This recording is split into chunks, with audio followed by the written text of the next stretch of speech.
Coach Go. My name is Mike Paulson. Tonight, we focus on the riding of Niagara Centre. And voters in the four Niagara area ridings, all four Niagara area ridings, will be going to the polls on October 19th. Vance Badaway, representing the Liberal Party of Canada. He's a business owner, longtime and now former mayor of Port Colborne. Welcome, Vance. Nice to see you in the studio again. Leanna Villela, Conservative Party of Canada, a Welland resident and business owner, and has run federally one other time as well. Welcome, Leanna. Thank you. Malcolm Allen, NDP. Malcolm is the incumbent for this riding and holding the seat since 2008. He is an electrician and previously served on Pelham Town Council as well. Welcome, Malcolm. Thank you, Mike. And newcomer to politics here, David Clow, representing the Green Party. David is a Welland resident and a community activist. Welcome, David. Thank you. And we'll go right to our opening comments, and we held a draw to see who would go first before we went to air. And our first opening comment will come from Leanna Villela from the Conservative Party. Thank you, Mike and Cogeco TV for hosting, and the Chamber for sponsoring this evening for us. I am very fortunate to be a woman living in a country which has afforded me the opportunity to thrive as a business owner and to serve my community in so many capacities. This election is about keeping Canada safe, maintaining firm values, and keeping our economy strong through sound fiscal planning. We can all agree on one thing. Taxes collected do not belong to the government. They are stewards of our tax dollars. The Conservative Party recognizes this and strives to keep taxes low and provide tax savings and programs that support all Canadians. As a business owner and a mother of two, I cannot afford higher taxes, nor can we afford to have tax-saving measures like income splitting, the Universal Child Tax Credit, tax-free savings, the Promised Tax Credit for seniors, single and widowed, and the Disability Tax Credit. Things like that taken away from us. Voters know that there is no better place for families than here in Canada. Prime Minister Harper faithfully has demonstrated strong leadership. The Conservative Party of Canada is built on a very strong foundation, and as your Member of Parliament, I will deliver strong representation for the Niagara Centre. Thank you. And thank you, Ms. Villela. And our next opening comment comes from our incumbent MP, Malcolm Allen. Malcolm. Thank you, Mike. I want to thank Cogeco for hosting the debate, as well as the Chambers, who are the sponsors, and the viewers of Niagara Centre who are watching. Most of you will recall I was first elected MP in 2008 and had been a municipal councillor and deputy mayor prior to that. As a member of the official opposition, I'm currently the critic for agriculture and food, the deputy critic for natural resources, the lead member at public accounts, and also the Ontario Caucus chair. You know, we have a tired government in Ottawa. Most of Harper's cabinet has now jumped ship, and the scandals are literally piling up. The Harper government has been the most secretive in Canadian history. You know, I fought hard to change things. Despite their undemocratic approach, I've introduced legislation to remove severance pay from EI waiting periods, create a national organ donor registry, establish a national local food day, and a national garden day. These ideas would have paid big dividends for the local economy and the people of Niagara, but the Harper government never accepts any other good ideas from people who are not in their party. While the Harper Conservatives were disrespecting our veterans, I successfully cooperated with the veterans organizations to remove the HST off poppy sales that resulted in close to $1 million for veteran services. This election is more than about strong representation. It's about changing a tired, corrupt government. The people of Niagara deserve better. In fact, they deserve the best. Tom Mulcair and I and the Democrats will bring change, real change, because we have the experience, the integrity, and ready to serve. Time is up on the 90 seconds. We now move to David Clow of the Green Party. David, 90 seconds for your opening comments. Thank you. Well, I just want to say, this is going to be different. I'm not going to be speaking to you like these other candidates. We have Malcolm here who's going to be blaming the fact that he didn't get anything done on the Conservative governments in power. But we've seen that we have Conservatives in St. Catharines and the Niagara Falls riding who have failed to change anything for the folks there. We're going to have Mr. Badaway speak about infrastructure and this shot in the arm that's supposedly going to fix us. And we have Leanna Villela who's going to play on the politics of fear.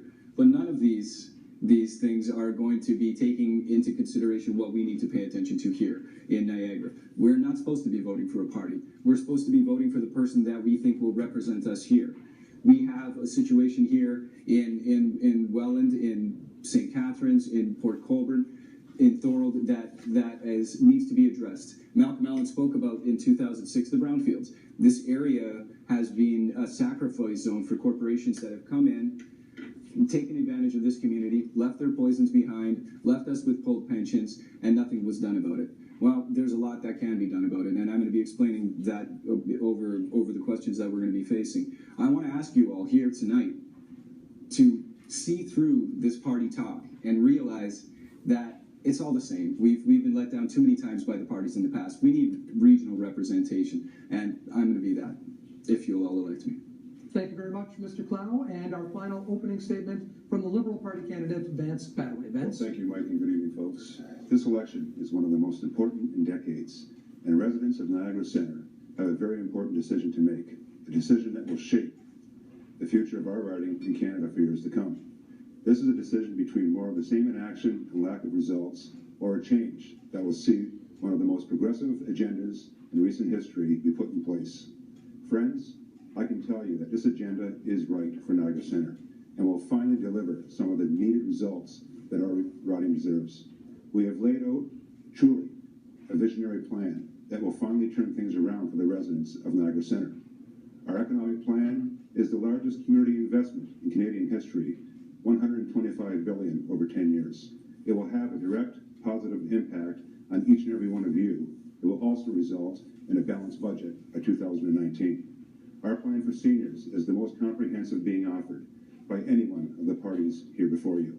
It will guarantee that the pension splitting is maintained and the GIS and OAS to cost of living, ensuring that these benefits are always protected.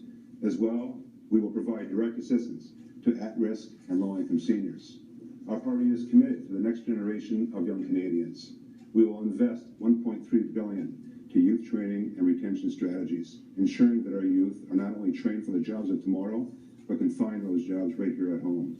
These are just some of the many policies that you're going to be hearing about tonight by myself and the Liberal Party that will actually have a positive impact on each and every one of you directly. Thank you, Mr. Badaway. And that concludes our opening statements from the four candidates joining me in studio. Go to our first question at this point in time. And candidates, I'd like to draw your attention to the in-studio monitor. I thought it was a video. Research shows that around the year 2000, Canada resettled government-assisted refugees from Yugoslavia, Afghanistan, and Bosnia-Herzegovina, followed closely by Croatia, Iran, Colombia, Iraq, Egypt, Sudan, and others. Most government-assisted refugees were sent to urban centers, the bigger cities. However, recent statistics provided by Citizenship and Immigration Canada show that refugees are increasingly finding it easier to survive in Canada's small and mid-sized urban areas. How will your government support the resettlement of government-assisted refugees into rural and small-town communities across Canada? We'll begin with Leanna Villela, the Conservative Party candidate. First of all, I want to commend the Heritage Council on the work that they do in Niagara Centre, primarily in Welland. They've done a fantastic job with many of the programs that they have, integrating immigrants into our society here in Welland. And as far as the Conservative government's record is concerned, we have record numbers of people immigrated to Canada under this new government. And all Canadians can be proud of the country's track record, not just in attracting new immigrants here, but in making sure that they have a meaningful life in Canada. And that's what the Heritage Council does with the many programs that they have implemented through funding, through the Conservative government. And one of their most recent funding programs that they've got is the $250,000, I believe, that Claire had received for the Women's Entrepreneurship Program. And that started off as an immigrant program and has now been expanded into all women in entrepreneurship. That's your 1 minute, Leanna. We'll open the floor. And David? Sure. Okay. Again, I think this is just distraction happening here by our Conservative candidate. We have a situation, a conflict situation in Syria, for example, that's confounded by climate issues. And we have a current government that thinks that dropping bombs is a solution to that. We need to adhere to the requests from the UN, provide peacekeepers. We need to take in as many of these refugees as we possibly can, and we need to do it right now. You know, to talk about the future, which is what we're going to get from these other candidates, we need to have a streamlined application process that's not constantly changing, that's not taking years for these people to get here. This is a dire circumstance, and we need to do so right away. We need to resolve this issue immediately, and I will ask, what are we doing? What are we going to do right now? You know, there was a discussion taking place tonight in this community. We need to do more, and we need to do it right now, I think. If I can Sure, go ahead. on that, actually. So then you'll be happy to know that we originally were to settle 11,000 folks, refugees from Syria. And we settled 2,000, I believe, 605. And I know you're not one for numbers, but that's a fact. And we were, it was going to be a 3-year program. But we have sped up the process, and we will be accepting the remainder amount that we have negotiated or that we have agreed to, and that will be done by September of 2016. Visas and applicants will be processed by December of 2015. So yes, we did, under the humanitarian efforts and under the refugee crisis that's going on right now in Syria, yes, we have made, we've sped up the process. And to be clear, we're talking about a country that your party's dropping bombs on? We're not dropping bombs on, David. Yeah, next, Malcolm. The issue of that, and my conservative candidate, said, well, it's about immigration. I'm actually an immigrant. I came here in 1963, but I came as a landed immigrant. I came as an immigrant. We're actually talking about refugees. The list of countries that were up on that screen were refugees who came at that time, not immigrants. They weren't landed immigrants. They had no status when they came here. They came as refugees and had to try to attain status. And at that period of time, they found it easier to get status and become landed persons in this country. And so what we're saying now is we need to find a way to do exactly the same thing. We've said we would resettle 10,000 before the end of the year. The ex-defense chief, General Hillier, actually said he thought we should do 50,000. He said there was actually a way to do that. And so I would take him at his word in the sense that he sees the immediacy, he understands how to do this. I mean, this is a man who ran the entire Defense Department of this country, ran the Army, the Navy, and the Air Force in this country. I'd imagine he knows what he's talking about when he says it. So for the Conservative governments to move from 2,600 and say, well, we'll add a few in, but we'll do it by the end of next year, they should do it by the end of this year. They should be in the country by the end of this year. And they should actually add another 10,000 in 2016, and 10,000 in 2017, and 10,000 more in 2018. And what we need to do is we actually need to help the Welland Heritage Council, make sure it gets the proper funding, not get the funding cut like this Conservative government did to it over the last 3 years, and that's exactly what they've done to it. You can check the figures with them. I'm sure they'll be happy to provide them. They got their budgets cut. If they're going to be able to resettle folks in the Welland and in Port Colborne and in Thorold area and in the St. Catharines area, in the top end of St. Catharines, they're really going to have to make sure that they get the funding, and we would make sure they get the proper funding to actually resettle those refugees in the areas where refugees have decided to come to.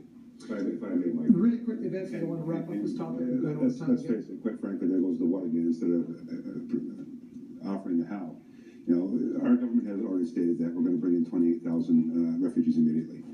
With that, the programs that we're going to offer other Canadians to find work and to be parts of our society, a country where everybody belongs, will be put in place. The Multicultural Center, for example, has done a yeoman's job with respect to the work they've done in the past many decades, and Claire Grenzer and her entire team have done wonderful work.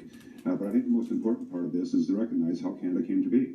We came to be, we're a caring nation, and as Malcolm stated earlier, most, if not all, the people have come from other countries that have landed here and have made this country as it is. But we can't just open the door and allow them in. We have to open the door, allow them in, and of course give them the supports that they require to be a Canadian, to be proud to be a Canadian, and of course contribute to our society. Thank you for that, David. We're gonna move on to our next topic again. This time we do have a video on this one from the Welland Pelham Chamber of Commerce about balanced budgets. Good evening. I'm Dolores Fabiano, Executive Director of the Niagara Falls, Port Colborne Wainfleet, and Welland Pelham Chambers of Commerce. Our members support balanced budgets, but also the need for major investment in infrastructure, skills, and competitive taxes. How do you prioritize tax versus spending? How important is a balanced budget to your party? Thank you for that question, Dolores. Malcolm Allen, you'll begin with 1 minute. I want to thank Dolores for that question. It's, I can assure our members that we believe in making sure the budget gets balanced. And we've said, my leader, Tom Mulcair, said right from the get-go, we're going to put additional monies into infrastructure. We're going to make it a 30-year plan, not a blip plan of 1 or 2 or 3 years, and then say, well, the money's all dried up now, we're not going to do any more. This is going to be a long-term commitment to cities, and I can tell you, as someone who used to be in municipal government, what municipal governments want is long-term planning, so that they actually know, this is the money I've got, and I know I'm going to get it for a long period of time, and I can take care of the infrastructure needs of the residents in the city I live in. And so that's the type of planning we're going to do. And so we can tell the business community, especially small business owners, we are going to reduce their taxes from 11 to 9%. We intend to balance our books and live within our means. You know, as has been pointed out numerous times, but let me just say it one more time. Tommy Douglas led this country, who gave this country Medicare, believed in balanced budgets. And when he was Premier of Saskatchewan, he took over basically right after the Depression, when they were bankrupt, and ran balanced 17 budgets for 17 years in a row. Cut you out there, Malcolm. David? Okay, again, I want to try to be the grounding force here, if at all possible. We're being distracted here. Ms. Villela is about to chime in and tell us about our surplus, about the deficits after the Conservative government ran 6 straight deficits. But I just want to bring a few facts into here. These are 16 metrics that are going to be talking about our economic situation. And we've had the worst trade deficit, the worst job creation, the worst GDP growth, the second worst business investment, the second worst productivity, the second worst personal income, 4th highest unemployment, worst labor participation, and the worst household debt, among many others, since World War II under this government. Now, these solutions that these guys are going to be, that my colleagues here are going to be putting forward, are, again, going to be the same old things we've been hearing. It's like taking 3 upside-down cups, hiding a bead of truth in there, and shifting them around, and we're all waiting for the truth, but the truth never arrives. It's not there. So with regard to infrastructure, this $600 billion a year to communities, that's going to provide the situation that's going to be providing pedestrian promotion, mass transit, recreational and cultural refurbishing, community brownfield remediation projects. That is what's keeping this economy and this region without jobs. This is what we need to focus on, not the rhetoric that we're about to get, I guess. It's not rhetoric. Yeah. Our government has made record investments in infrastructure. So that's not rhetoric, that's a fact. The $12.3 billion that we invested in Ontario triples what the Liberals spent over 13 years. So infrastructure is crucial, and we recognize that. My job as a representative is going to be to fight for our share of that infrastructure money, and that's going to be the difference. Now, our government's low-tax, balanced budget plan is providing real, concrete tax relief and enhanced benefits to all Canadian families. Again, fact. You said that we had the worst job creation, when in fact we've had the best job creation. No, ma'am. So, well, no, your truth is your truth. Okay, how about this for truth? Do we have the highest household debt? And do we have the lowest personal income? Yes, we do. And you know what? We all feel this at home. We all know it. No matter what she tells you, no matter what they tell you, we know what goes on in our own homes here. Vince Bannerman? Thank you, Mike. And let's face it, at the end of the day, under the Conservative government, we have the worst economic growth record since L.B. Bennett back in the 1930s, which was the Great Depression. That's a fact. Over the course of the last 10 years. Yes, the Liberal government's going to invest $125 billion, the largest in Canadian history, back to municipalities, which then, therefore, eliminates the need to go to the property taxpayers for those money for those projects, or the water wastewater ratepayers for the projects that they would otherwise pay for. That is tax relief. When Dolores asked the question about deficits, when was the last time that we never had a deficit under a Liberal government? That was the last time. We had surpluses that we can actually invest back into those same programs. Balancing budgets. We're going to look at balancing the budget by 2019. Malcolm mentions what they're going to do with infrastructure. It's all backloaded. A lot of it you won't see it until 2020 and beyond. At the end of the day, we need help now in this riding. Look around you. How's it working out for us? We need jobs in this riding. We need to keep our youth here. Investment will do that. As Leanna said, it's very important then, therefore, to have an MP that can actually get their hands in that piece of the pie that would otherwise go to other jurisdictions across the country. A Liberal member can, in fact, do that. Well, let's just use the facts from the Library of Parliament, because I anticipated this was going to be one of the things that both the Conservatives and Liberals would say. And so for the 3 ridings in our immediacy, the number one riding who got money last year, that was announced in 2013-14, was ours. And yes, I was your MP. The second one was St. Catharines, and the third one was Niagara Falls. And so I got more money in our riding than Rob Nicholson, who's a cabinet minister, could get for his conservative riding in Niagara Falls. And so they're right. We do want to get money in Niagara, and the person who delivered was me. And has done since 2008, 2009, 2010, and 2011, 2012, and all the way through to 2013. Come on, that's the Library of Parliament's figures, my friends. So I hate to burst your bubble. I hate to tell you that it didn't happen that way, but the reality is the Library of Parliament's clear.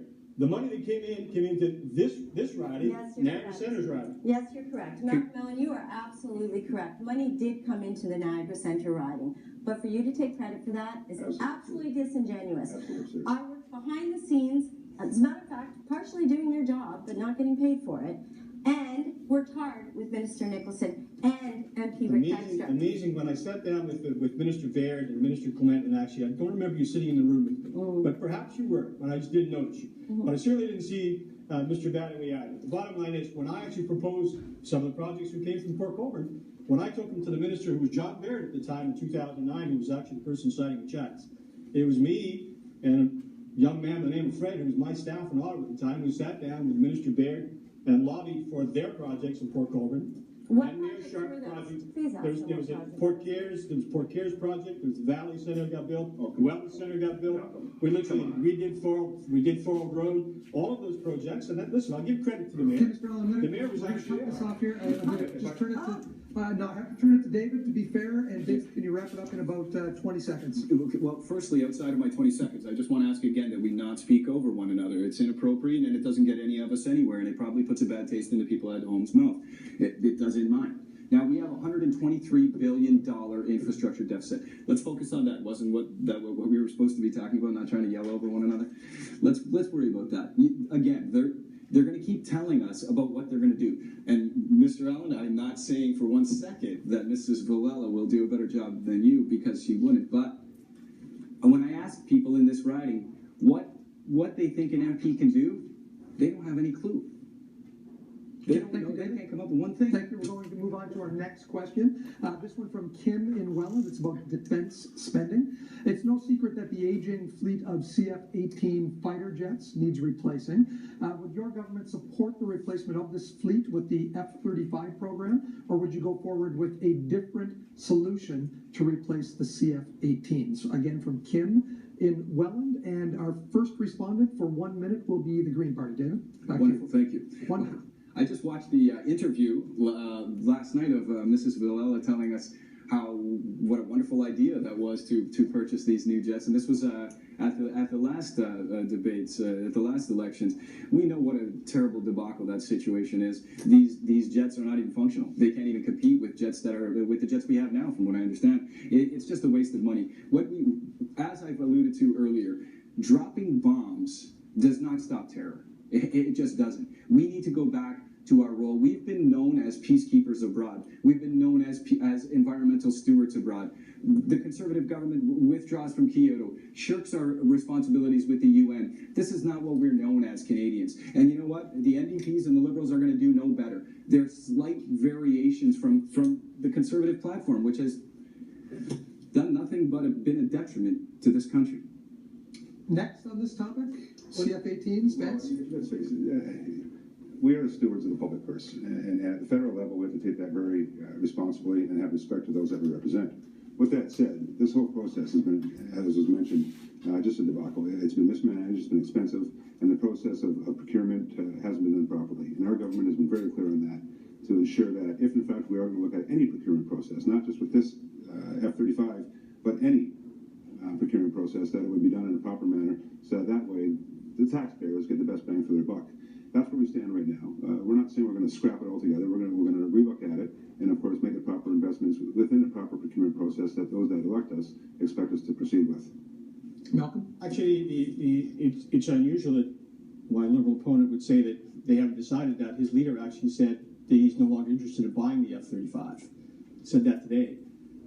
He just simply said, no, we're not going to buy it. We're going to look at something else, and we're going to take that right out of the procurement process altogether. We're not going to look at it. And what we've said, and we've said it very clearly for a long time, the first thing you need to do is decide, what do you need? We need a jet of some description. The CF-18s are coming to the end of their life cycle, and we've extended them out again to about 2025, I believe, is about where we get them to. And so now what is going to be that replacement? We need to say, what is it we need to do? And then start looking at the procurement process and simply going through the whole piece and saying, all right, which one fits our needs? Which one do we get the most industrial benefits from? Because that's part of the quid pro quo when you sign a defense contract with someone else who makes these jets is how much are you going to make here?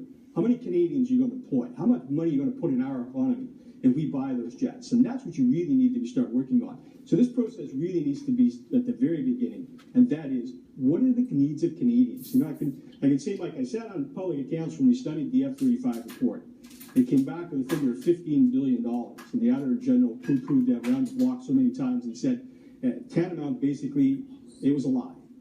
And so, literally, this Conservative government stood up in Parliament, in the first Parliament I was in, the 40th Parliament, and said, it'll cost $15 billion, and it was untrue. It was absolutely untrue. They campaigned on it in 2011, saying it was only going to be $15 billion. And when the Auditor General's report came out, he said, no, that's not true at all. It's going to cost at least 25.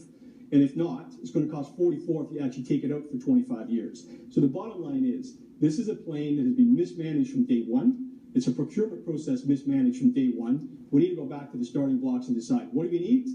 And then decide how we're going to buy it, make sure we get the best bang for Canadian taxpayers' dollars, and make sure we get the best and most jobs for Canadians when we procure it. Leanne? I'll agree. David, back in 2011, when they first brought out the F-35s, we did agree, and I did agree, that those were the best planes to be chosen.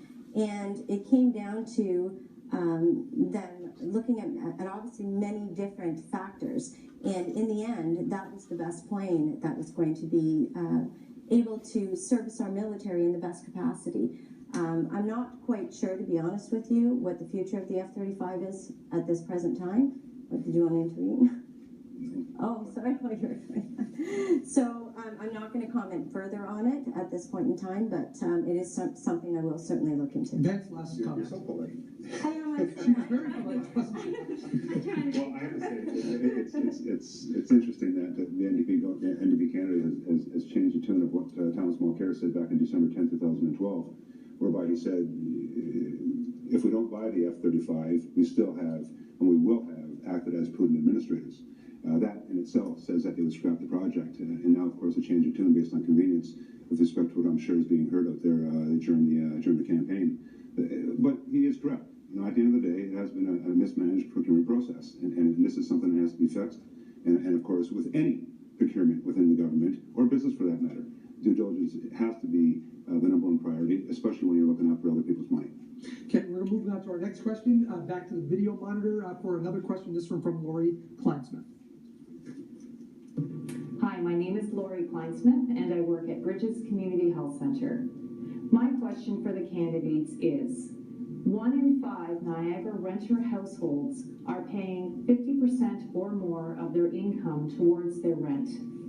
There are over 4,500 households on the Niagara Regional Housing Waitlist for affordable housing, with waitlists of 2 years or more. How will you work to ensure that all Niagara residents have timely access to affordable and adequate housing? Thank you for an excellent question, Lori. Vance Badaway, you have 1 minute. Well, we've already announced the commitments we would otherwise put into social housing, and of course not only social housing but also at-risk low-income seniors, etc. Billions of dollars being targeted for that area, and of course, with that said, working with agencies like Community Bridges, Community Health Center, as well as the Multicultural Center. This is not something that's segregated to one area. It actually takes into consideration a lot of other areas, not only those that need social housing, but those that are entering into the country for the first time, the youth that are entering into the job and the workforce for the first time, students that may need housing again for the first time. We've recognized that. We have it within our $125 billion infrastructure fund to ensure that social housing is a priority. I've heard from Lori on many occasions on this issue, and as a mayor, it was something that I worked on at the municipal and regional level with public health and, of course, community services. Thank you, Mr. Badaway. And David? Yes. Sir? Okay. Again, here we're having the same old thing, the same old talk. These solutions that John Maloney said in that same seat at the last debate said that these infrastructure quick fixes, as he called them, that now Mr. Trudeau's calling a kickstart. Again, we have to remember that these candidates here to my right are not speaking on their own behalf. They're speaking on behalf of a party, because they're going to be whipped into voting according to the party. I'm the only one here that can speak on behalf of this region. And I have to tell you that these solutions that they're providing are just not new. It's nothing new. It's the same old thing. Now he's using something that John Maloney argued against at the last debate, and he's saying it's going to be our quick fix. It's not. It's going to fail. What we need to do is come up with new strategies. We need to have strategic planning funding green cities, where we have tax incentives for purpose-built rental properties that are going to be in close proximity to people's works, where we actually design the construction of this infrastructure with that in mind. They're not even hinting at anything like that. Malcolm or Leanna? And so I think the whole issue of, do we need social housing? Of course we do. Do we need the federal government back in social housing? Absolutely we do. Under these two governments, the previous Liberal and Conservative government, they literally got out of social housing. We want to get back into it. Lori's right. I want to thank her for the question. There are too many folks struggling to either keep a roof over their head or not having a roof over their head. And that's a disgrace in a country as rich as this.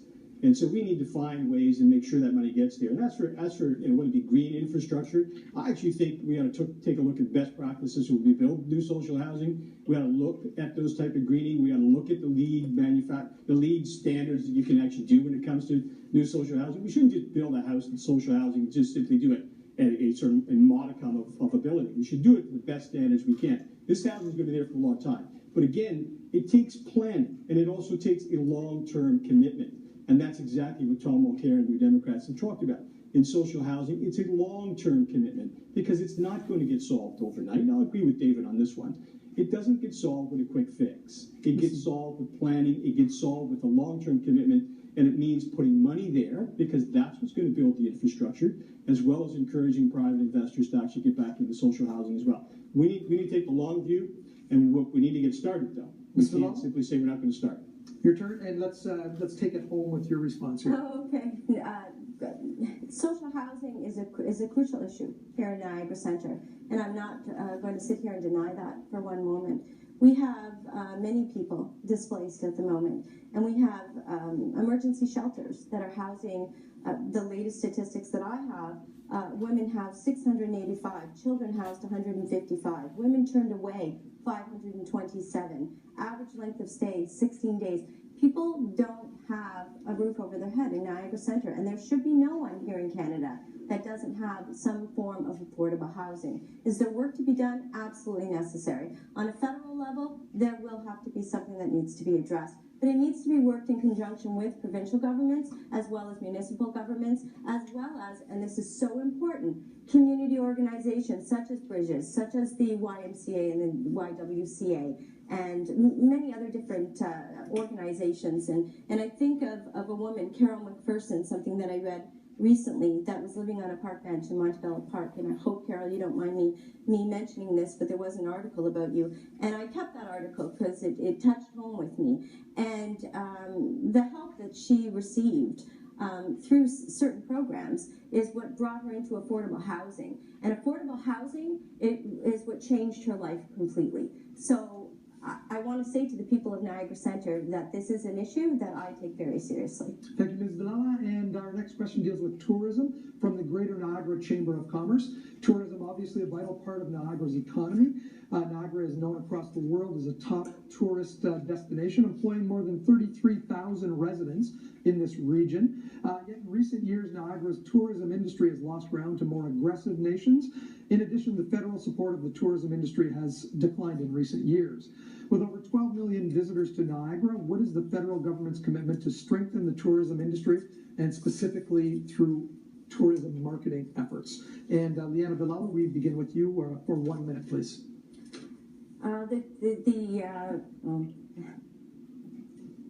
Sorry. you can take to the next person. Okay, we'll open the floor then. We'll open the floor at this point. Vince? Well, I think for the most part, Niagara, there isn't a place in Canada like Niagara. Let's face it. When you look across the country, we have beautiful areas, but Niagara has it all. We have not only quality of life, but we also have the ability to host millions upon millions of people, regardless of where you go in the region. And yes, the Falls is our brand. That's our jewel. But of course, we have many other areas throughout the region that we together have to work toward. And I say together because I don't just mean the region itself, but also the province and of course the federal government, promoting it worldwide, bringing those strategies forward, working with the Canadian Tourism Alliance and Tourism Council to ensure that people across the entire world know all of what we have to offer here in Niagara, the falls, the wineries, the trails, the beaches, the canal, and the list goes on. And of course, the great people that we have here. Well, what do we do at the federal level? It's all marketing. It's ensuring that we put the dollars toward the ability to send that message loud and clear to those all across the world so that those folks recognize all of what we have here in the Niagara region. David? Yes, I'm going to have to agree that we do live in a beautiful place. I've been in 17 different countries in 46 United States over the past 4 years now, filming and documentary. And I tell people all the time that we really have it here. We've got a beautiful place. And one of the major projects I take part in all the time is ecotourism. I spend a lot of time in Costa Rica protecting sea turtles and endangered sharks. And it's $1 billion a year industry, ecotourism in Costa Rica. And you know what? We're not missing anything here. We have just as gorgeous a place here. We have just as many exciting things. Obviously, as Mr. Badaway spoke about, we got the Niagara Falls. We have a lot here, and we need to make sure that our federal government is working locally to make sure that situations are resolved. We have Marineland here. It's a very touchy situation. Myself personally, I don't agree that captive animals are safe. Safe and good thing to do for folks. I remember being a young man going to Marineland and seeing how hurt I was after leaving. And in the same way, we have a large portion of this community that's in disagreement with animal captivity.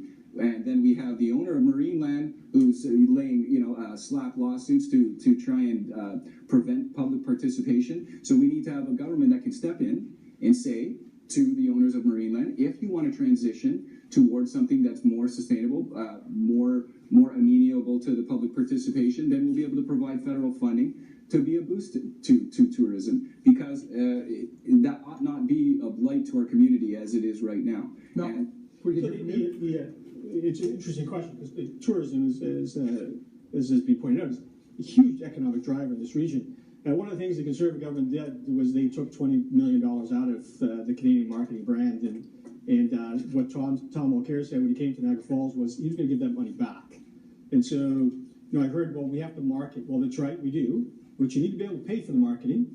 It's nice to talk about what we need to do marketing, but you actually need to have the funds to actually do that. So we've committed that money back into the Canadian marketing system that will actually market not just this area, but of course Canada as a whole.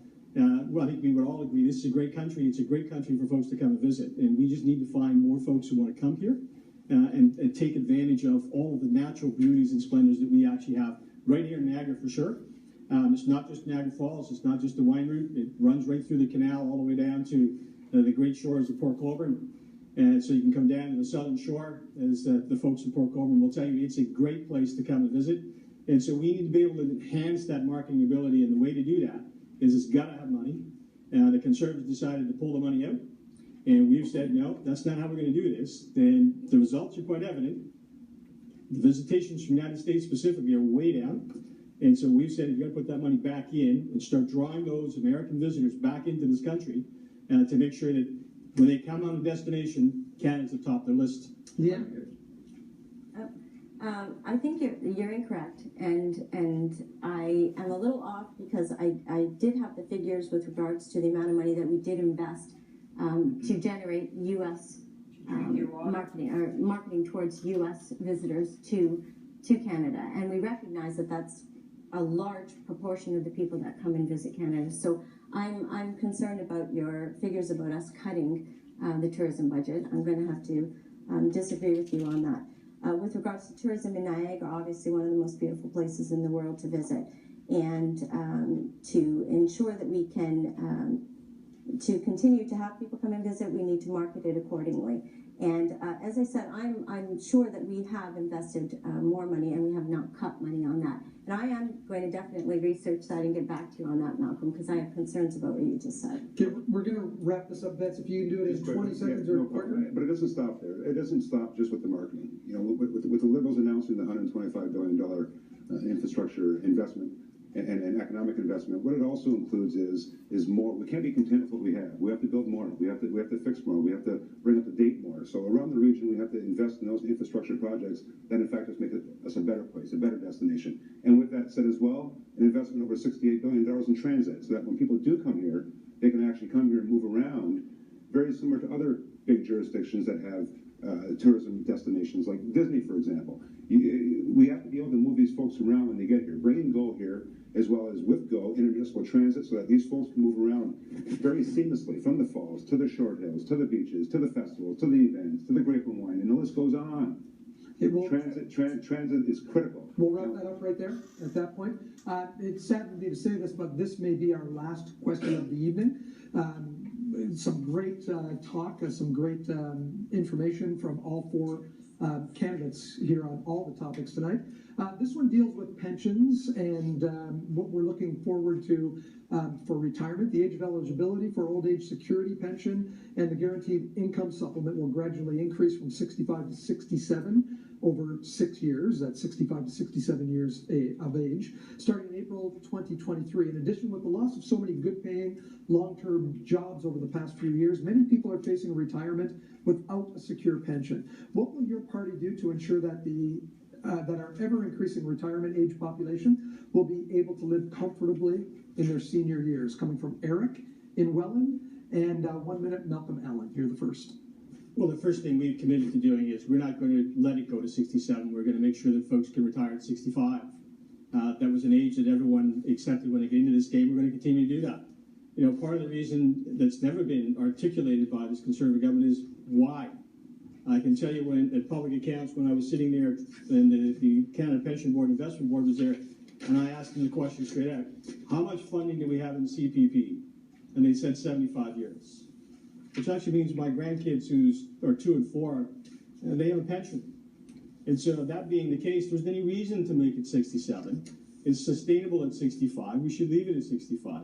What we said is, what we said, and Tom has said, and did most recently, is we're going to increase the amount of money that we put into OAS to take seniors out of poverty.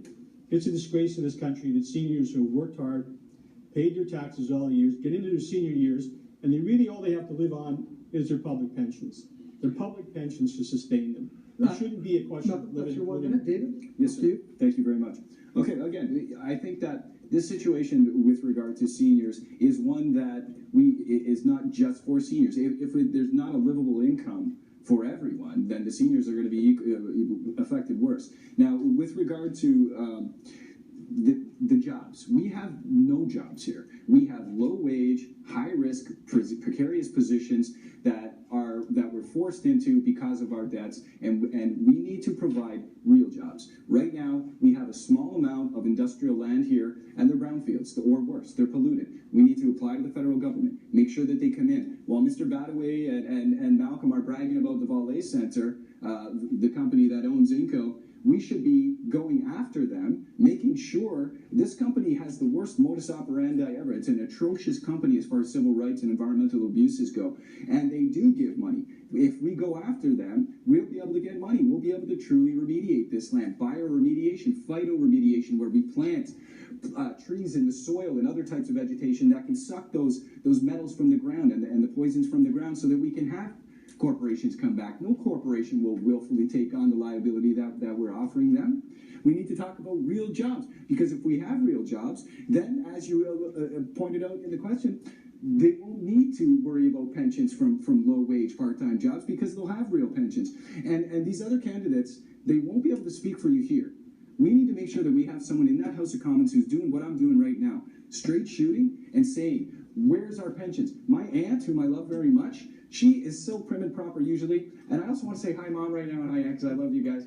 But you know what? They when we bring up this kind of talk, she'll start swearing and get so upset because my uncle doesn't have a job. He's forced to work a minimum wage job in his 60s because his pension got pulled. Next on the topic, Leanna, are you ready? Oh, I'm Sure. ready. Yeah. When it comes to seniors, thank you, David, because you had a lot of good points outside of what we were talking about. But when it comes to seniors, we've cut taxes and we've enhanced direct benefits to Canadian seniors. And we've made retirement, for some, more affordable. There are those that have fallen through the cracks, and that would be single and widowed seniors. And we've just recently proposed a new re-elected Conservative government would offer tax relief for the single and widowed seniors, and I was very pleased to see that. Since I believe 2006, we created $3 billion in additional targeted tax relief for seniors and pensioners. And as a result of those measures, there are over 400,000 seniors that have been removed from the tax roll completely. So these are things that we're proud of and things that we'll continue to move forward to help seniors. My concern for seniors that are living on fixed incomes, I don't think they're going to be able to afford the Liberal deficit plans or the NDP's carbon taxes that we all know are going to increase taxes on everything from groceries to gas to food. And those are the things that I think we need to be concerned Mr. Badaway, last comment on this topic before we go to our closing statements? I'll be very pointed. Restoring the eligibility age for old age security and the guaranteed income supplement to age 65. It's already been mentioned. It's something the Liberal government will guarantee. Lifting hundreds of thousands of seniors out of poverty by immediately boosting the guaranteed income supplement for single, low-income seniors to 10%. Introducing a new seniors price index, which guarantees that these will be upheld for years to come. Allowing pension splitting, to guarantee pension splitting with the seniors, as I mentioned earlier in my opening comments, and prioritizing significant new investment in affordable housing and seniors facilities. So it's not just speaking of age, tax, but it's also reaching into other areas like social housing, affordable housing, and of course seniors facilities as well. And as the Liberal government, if we take office, it's something that we'll guarantee. Thank you, Mr. Badaway, and that concludes basically our time for questions. It's now time for our closing remarks from each of the candidates.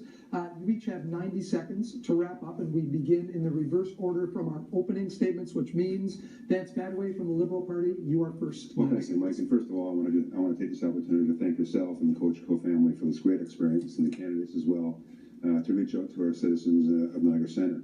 Many residents do know me. Some of you do not. For over 17 years, I have dedicated my life, my time, to serving the citizens of the city of Port Colborne and the entire region of Niagara at large, as a city councillor, as a mayor, as a regional councillor. And what I learned from my time on both councils and other numerous agencies, boards, and commissions that I was privileged to sit on was that residents expect results. Throughout the past 17 years, I have a proven track record of delivering results for the residents of my community and Niagara at large. This evening, you have heard 3 visions for how to best move our riding forward. I think it is absolutely important and abundantly clear that our team has a plan that will actually show measurables of results for Niagara Centre. Our plan will create jobs, improve everyday life of you, our residents, protect seniors, and provide value assistance to the next generation. All this while continuing to respect our international responsibilities as world leaders and continuing to place emphasis on our local issues. The Liberal Party and I are ready to lead, and Niagara Centre is ready for an MP who can, in fact, deliver. Let me be clear. I work for the residents of Niagara Centre. You are my #1 priority.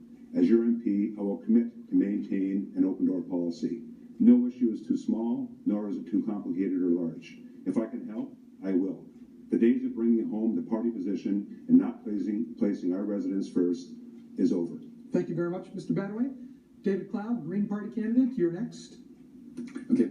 Well, I'm not going to be reading off my papers like my fellow candidates here, because this is we got to be straight up. And these guys are riding on their leaders' coattails. They're not offering us anything new.